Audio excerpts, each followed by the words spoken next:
l'actualité de ce mercredi, comment augmenter le taux d'emploi des jeunes qualifiés et peu qualifiés fondent leur espoir sur le plan triennal du chef de l'État.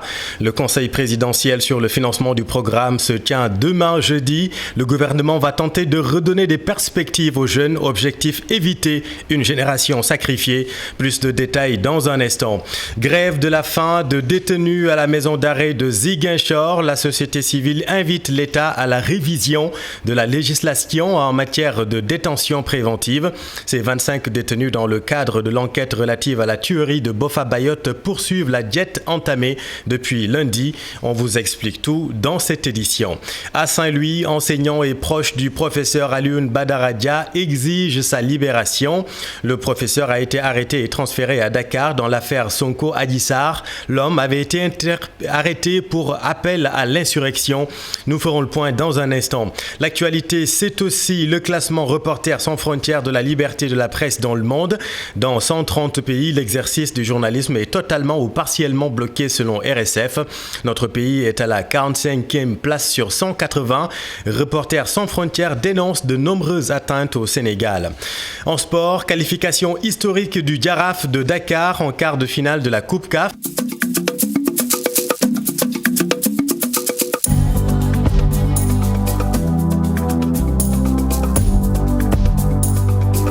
Madame, Monsieur, bonsoir. D'abord, un mot sur l'accident survenu hier à Niongolor. Le bilan a évolué. On décompte désormais 7 morts et une quarantaine de blessés, dont 4 toujours en réanimation au service des urgences de l'hôpital régional de Fatick. Insertion économique des jeunes, c'est demain jeudi que va se tenir le Conseil présidentiel sur le financement du programme d'urgence pour l'emploi des jeunes. La rencontre verra la participation des représentants des jeunes et des structures dédiées au financement des jeunes. Les sans-emploi fondent beaucoup d'espoir sur ce programme triennal. Nos équipes ont rencontré un jeune diplômé et une étudiante. Reportage Maïmouna Ndiaye et Youssou Barro. Assise sous cet arbre, Mamdion Pouy est en pleine révision. L'étudiante en droit se dit préoccupée par son avenir, mais elle a son mot à dire sur la tenue du Conseil présidentiel sur l'insertion et l'emploi des jeunes. On voit des aînés qui sont là à galérer tout le temps. Pourtant, ils ont eu tout leur diplôme, mais ils n'ont toujours pas de travail et c'est vraiment décevant. Le coordonnateur du regroupement des diplômés sans emploi fustige leur non-implication dans ce conseil. En réalité, on prend des décisions pour les jeunes sans les jeunes.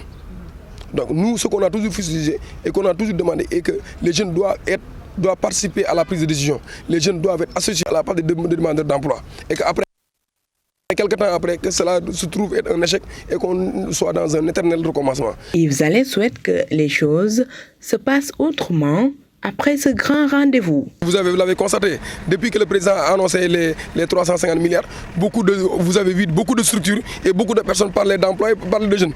Et il y a 1 an, il y a 6 mois, il y a 4 mois de cela, on n'entendait personne. Ces jeunes ne portent pas espoir à ce Conseil national qui va parler ou définir leur avenir, car selon eux, les décisions sont toujours rangées dans les tiroirs.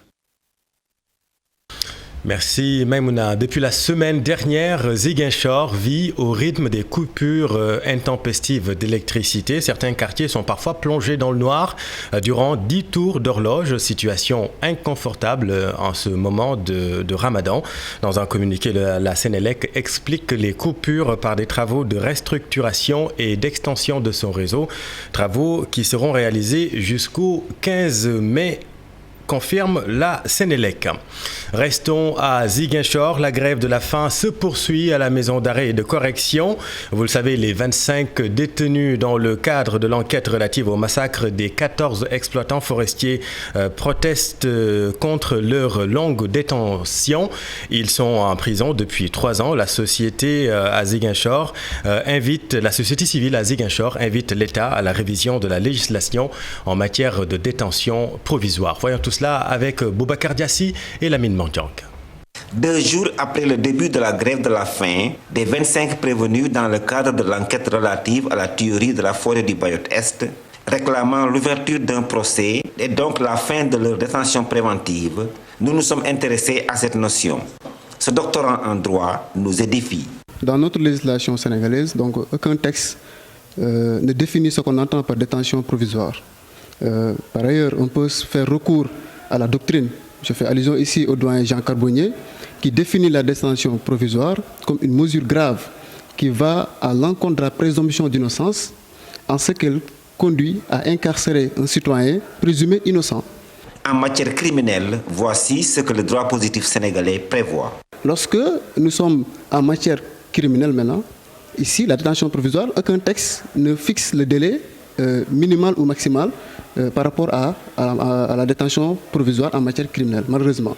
Donc, ce qui fait que parfois on assiste à au phénomène des longues détentions provisoires. Mais cet activiste, coordonnateur de Vision citoyenne, appelle à la révision de nos textes sur la détention préventive.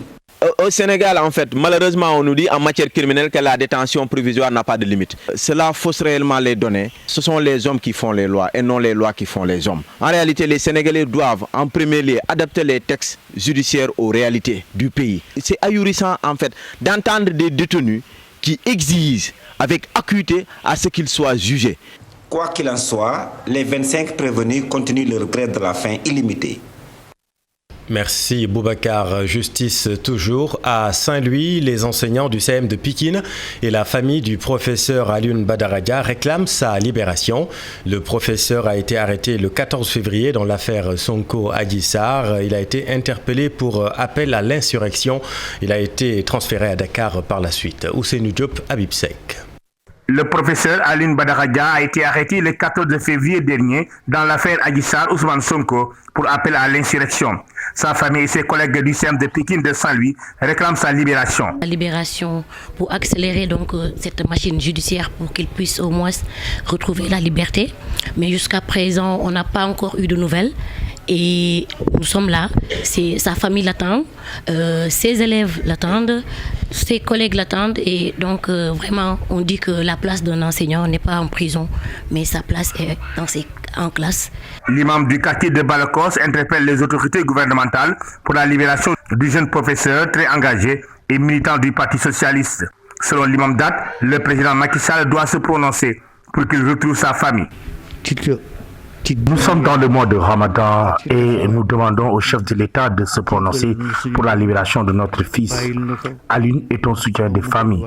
Nous demandons pardon pour le jeune professeur. Tous les membres de sa famille et les collègues du CEM de Pikine demandent pardon. Nous réclamons sa libération. Alioune Badara est en prison depuis 2 mois 7 jours. Dernièrement, les élèves avaient organisé une grève totale dans toute la ville de Saint-Louis. Le G20 menace également de paralyser le système éducatif dans les prochains jours. Merci Ousseynou. L'actualité, c'est aussi ce drame. La ferme horticole de Bogal a pris feu. Selon des témoignages, l'incendie serait d'origine humaine. Vous le savez, cette ferme départementale a été réalisée grâce au projet Pôle de développement de la Casamance, un investissement global de 100 millions de francs CFA. Et vous allez le voir, toute la ferme a été réduite en cendres. Voyons tout cela avec Bakary Kanté et Kali Djamé. La ferme horticole de Bogal réduite en cendres, un investissement de 100 millions de francs CFA réalisé par le PPDC. Dans cette ferme agricole, plus de 41 jeunes et femmes y gagnaient leur vie. Parce que j'ai trouvé presque la quasi-totalité du matériel a pris feu et là je n'y pouvais rien. Je courais de part et d'autre pour pouvoir sauver le matériel, mais en vain. C'est des rampes qu'on a installées ici de longueur de 5 mètres et aussi de 50 mètres et des vannes qui sont tellement coûteux et avec une bonne installation. Et ça vraiment, c'était quelque chose qui avait de l'espoir au niveau du département de Bounkiling. Cette ferme alimentait les villages du Kabada et les marchés hebdomadaires du département de Bounkiling. Et vraiment, le principal responsable, on l'ignore, mais vraiment, c'est quelque chose qu'on dénonce jusqu'à la dernière énergie. Parce que c'est une catastrophe. Parce qu'aujourd'hui, même si ce qu'on produit ici, si on pouvait l'acheminer au niveau des marchés locaux, ça pouvait servir énormément. Ces populations du Kabada demandent l'aide des autorités pour la reconstruction de cette ferme horticole. Les gens qui travaillent actuellement, ils n'ont pas assez de moyens pour pouvoir réparer le matériel qui est détérioré. Donc nous lançons un appel à toutes les bonnes volontés. Cette affaire a laissé couler beaucoup de salive dans la localité. La coopérative Bantare Kabada a déposé une plainte et demande à la justice de mettre la main sur les auteurs de cet incendie volontaire. Parlons santé à présent. Le lancement des travaux du centre de procréation médicalement assistée a eu lieu aujourd'hui à l'hôpital Dalal Jamm de Guédiawaye. L'infertilité concerne 15% de la population sénégalaise en termes de prévalence et dépasse largement certaines maladies qui sont l'objet de programmes spéciaux selon le chef du service de gynécologie obstétrique et de médecine de la reproduction de l'hôpital Dalal Jamm. Il n'existe pas encore au Sénégal un service public consacré à cette technique médicale de procréation. Le centre va voir le jour dans un an. L'hôpital régional de Kolda sans gynécologue depuis décembre 2020. La députée Marième Soda Ndiaye a adressé une question écrite au ministre de la Santé et de l'Action sociale. Elle demande des réponses sur les diligences envisagées pour l'affectation d'un gynécologue. La voici avec Chérif Dia. Depuis plus de 6 mois, l'hôpital régional de Kolda n'a pas de gynécologue et parfois il arrive que des évacuations sanitaires se fassent dans d'autres établissements plus proches et ayant ces spécialités-là. Et nous avons trouvé normal en tant que député de porter leur plaidoyer au plus haut niveau. Comme le ministre a un mois suivant le règlement intérieur pour répondre à notre question écrite, donc nous attendons et nous espérons qu'un gynécologue sera affecté dans les plus brefs délais et s'ils peuvent aussi envoyer un autre pour qu'il serve de renfort, ce sera tout bénéfique pour les populations. Et puis Covid-19 au Sénégal, la tendance baissière se poursuit considérablement. Un décès et 74 Covid+ sont rapportés aujourd'hui. 11 personnes développent la forme grave de la maladie et le nombre total de personnes vaccinées au mardi 20 avril est de 380 665. Et le vaccin, justement, est-il compatible avec le ramadan? Le constat est que ça ne se bouscule pas au portillon des lieux de vaccination. La piqûre du vaccin n'est pas à but nutritif, mais plutôt à but préventif contre la maladie.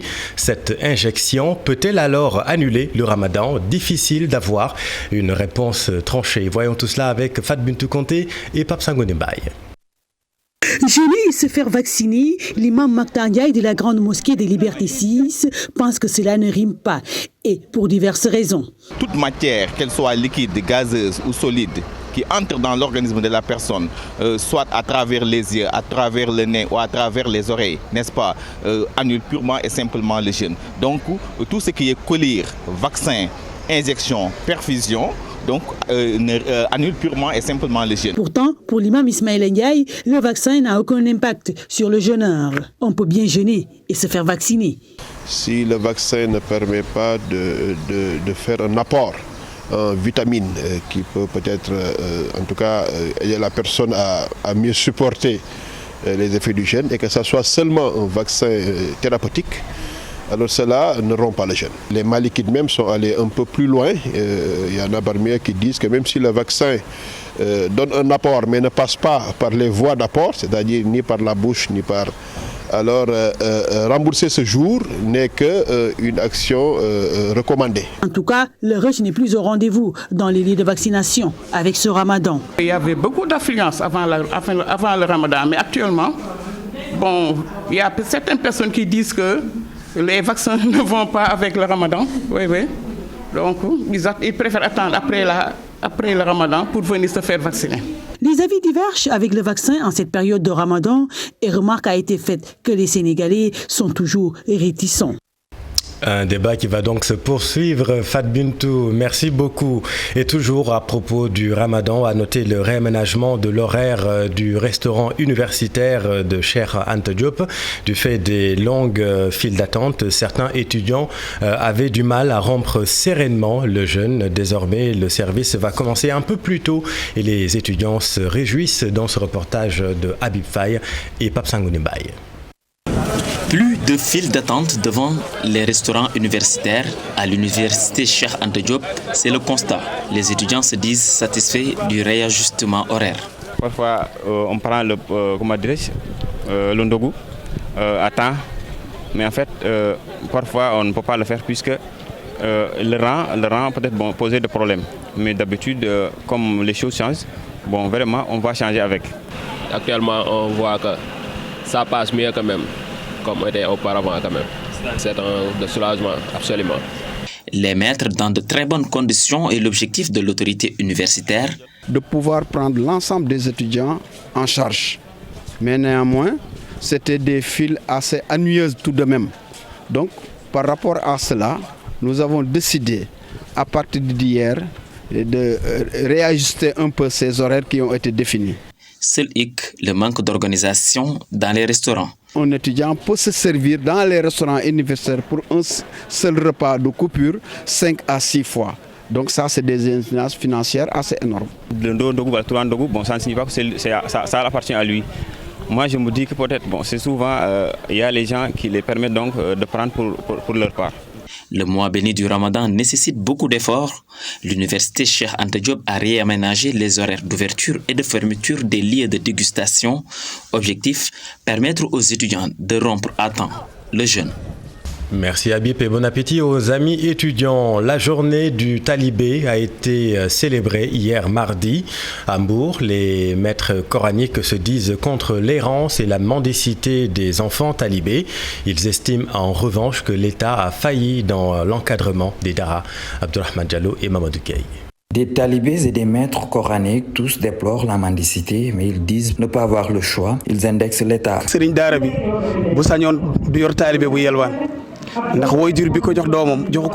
Il n'y a aucun maître coranique qui souhaite voir un talibé dans la rue, mais il ne faut pas oublier que les parents ne nous donnent pas de salaire, ils nous envoient uniquement les enfants, et ces enfants-là doivent manger. Et l'État a dégagé sa responsabilité par rapport à tout cela.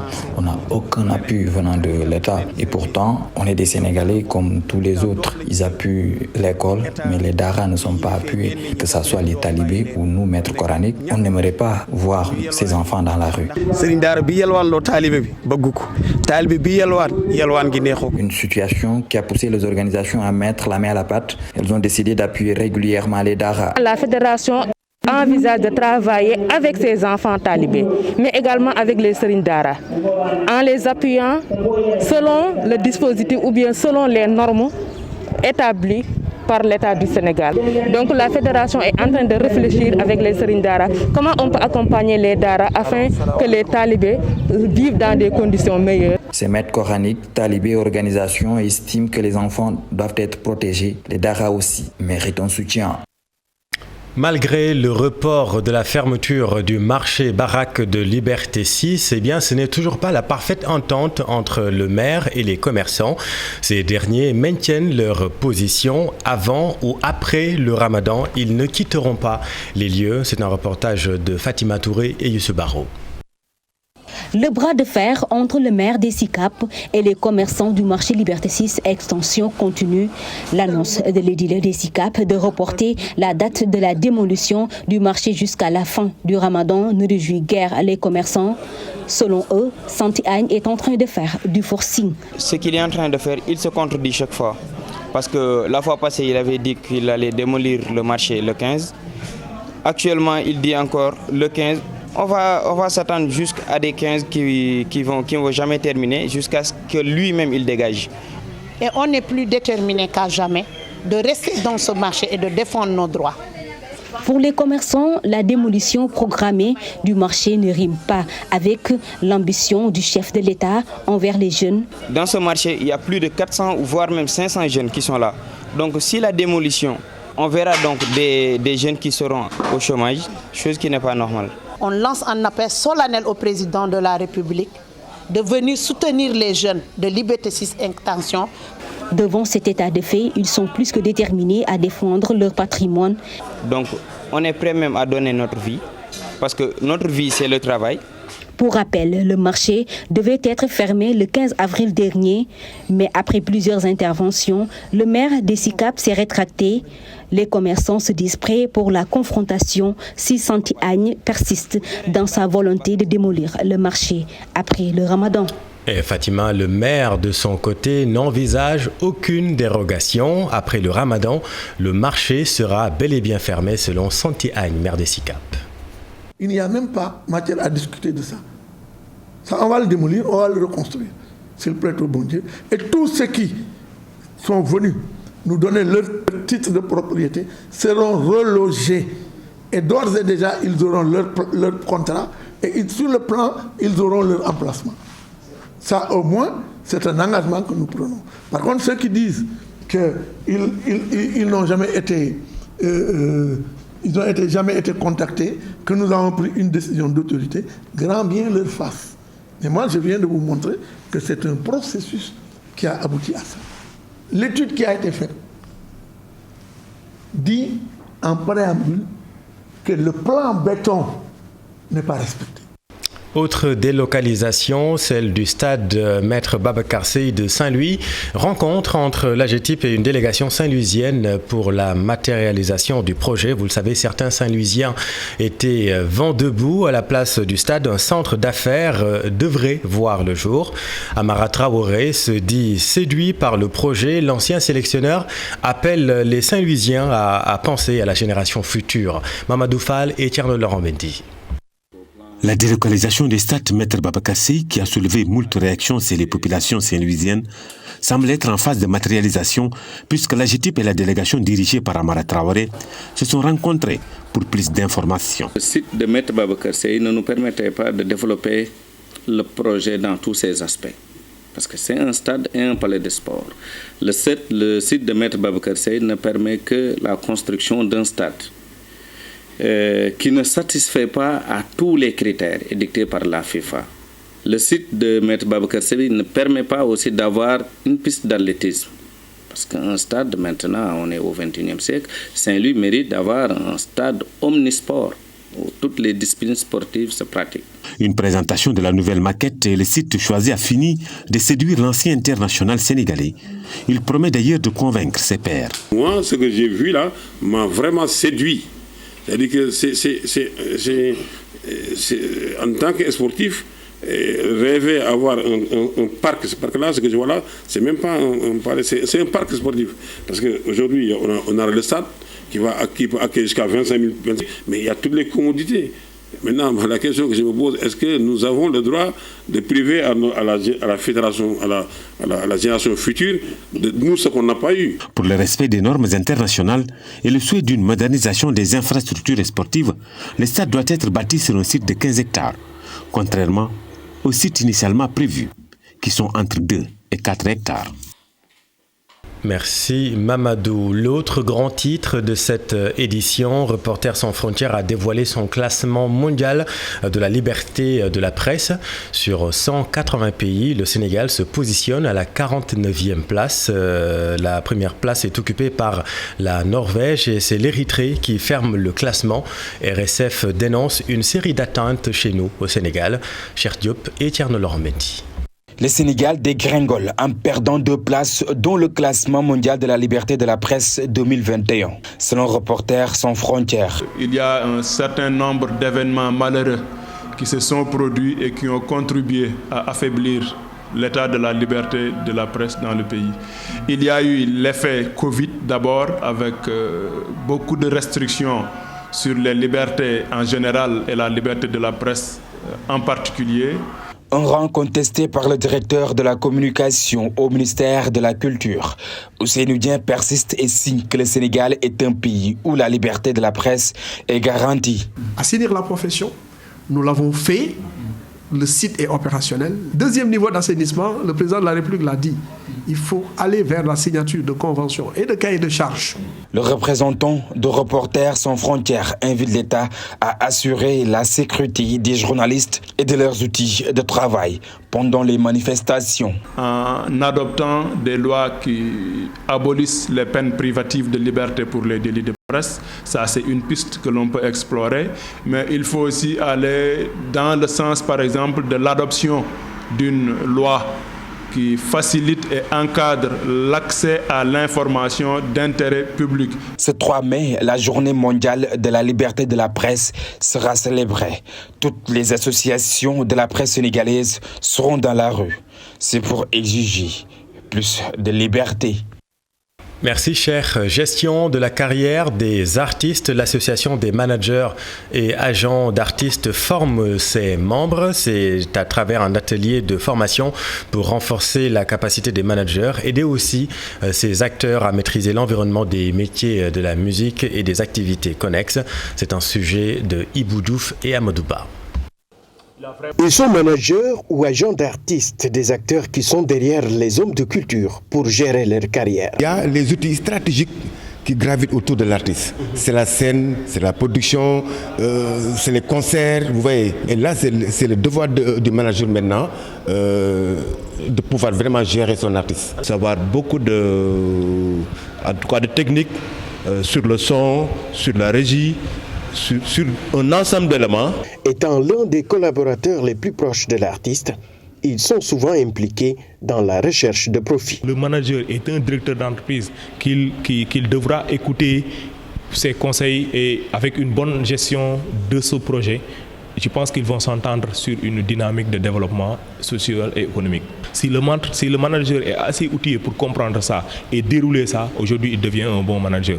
Le constat étant fait, avec l'avènement des technologies de l'information, leur mission a beaucoup évolué. Ne plus se dire que je vais manager seulement la musique, s'étendre et manager d'autres secteurs d'activité qui te permettront et puis s'adapter aussi aux nouvelles technologies de l'information. Un bon manager doit maîtriser ces techniques. C'est très important. Conscient de leur mission, l'association des managers et agents d'artistes initie des séances de formation. Objectif, aider ces acteurs à maîtriser leur environnement. Et fenêtre sur le monde, dans l'actualité internationale, l'opposition tchadienne qui demande une transition civile, l'ouverture d'un dialogue inclusif et d'une enquête pour déterminer les circonstances de la mort du président tchadien Idriss Déby. La base militaire de Ndoré dans le nord Abidjan attaquée ce mardi, et puis une université de l'État de Kaduna dans le nord du Nigeria prise d'assaut par des hommes armés, un nombre encore indéterminé d'étudiants kidnappés. Le récit de Daniel Diouf. Une trentaine de partis de l'opposition tchadienne réunis au lendemain de l'annonce de la mort d'Idriss Déby accusent le Conseil national de transition de coup d'État. L'Assemblée nationale et la Constitution sont dissoutes, un couvre-feu instauré à 20h. L'opposition demande une transition civile et l'ouverture d'un dialogue inclusif. Elle craint que le fils d'Idriss Déby ne respecte pas la transition de 18 mois. Les opposants réclament également l'ouverture d'une enquête pour déterminer les circonstances de la mort d'Idriss Déby. Ils remettent en cause la version officielle. En Côte d'Ivoire, la base militaire de Ndotré dans le nord d'Abidjan, attaquée ce mardi. Ce sont des individus non identifiés qui ont ouvert le feu sur les postes de garde de la base dans la nuit du 20 au 21. Les combats ont fait un blessé parmi les forces ivoiriennes, 3 morts et un blessé désormais prisonnier du côté des assaillants. Du matériel a été saisi. Ce mercredi après-midi, le calme est revenu et les habitants vaquent à leurs occupations. Dans l'état de Kaduna, dans le nord du Nigeria, des hommes armés ont attaqué une université et kidnappé un nombre encore indéterminé d'étudiants. Un employé de l'établissement a laissé la vie dans l'attaque, selon les autorités locales. Des responsables de l'université ont toutefois déclaré à l'AFP qu'au moins 20 étudiants manquent à l'appel. Depuis plusieurs mois, des gangs armés communément appelés bandits dans cette région du Nigeria procèdent à des kidnappings de masse dans les établissements scolaires en échange de rançons. Plusieurs États du nord et du centre du Nigeria ont imposé la fermeture de leurs établissements scolaires pour des raisons de sécurité. Merci Daniel. L'actualité internationale, c'est aussi la condamnation de Derek Chauvin aux États-Unis, déclaré coupable de tous les chefs d'accusation dans le procès pour le meurtre de George Floyd. Des scènes de liesse ont éclaté, vous le savez, la nuit dernière de Minneapolis à Los Angeles. Cette condamnation est un tournant dans la société américaine selon François Durper, professeur à Cergy Paris Université. Le voici interrogé par Chérif Dia.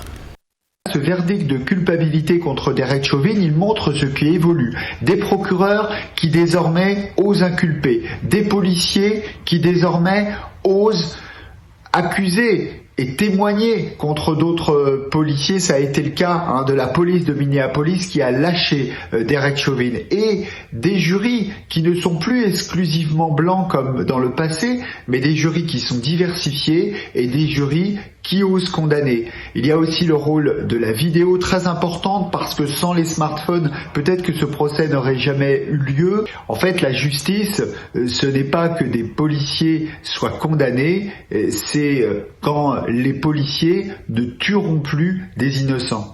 Et je vous le disais dans les titres, cette bonne nouvelle pour les supporters de l'ASC Jaraaf, une première pour les Verts et Blancs. Le club de la Médina est qualifié en quart de la Coupe de la Confédération africaine. C'est grâce à sa victoire devant l'Étoile sportive du Sahel, 1-0 lors de la 5e journée du groupe C. Cher Sadibou Diarra. Voilà, c'est la fin de cette édition. Merci de l'avoir suivi. Dans un instant, vos programmes préférés durant le mois de Ramadan. À suivre les 5 minutes d'Oussas Pape Anne, Ziar avec Yahawa et Oussas Moudoufal. Et en deuxième partie de soirée, quartier général avec Pape Cheikh et toute l'équipe. Restez avec nous, vous êtes au bon endroit. Bonne soirée.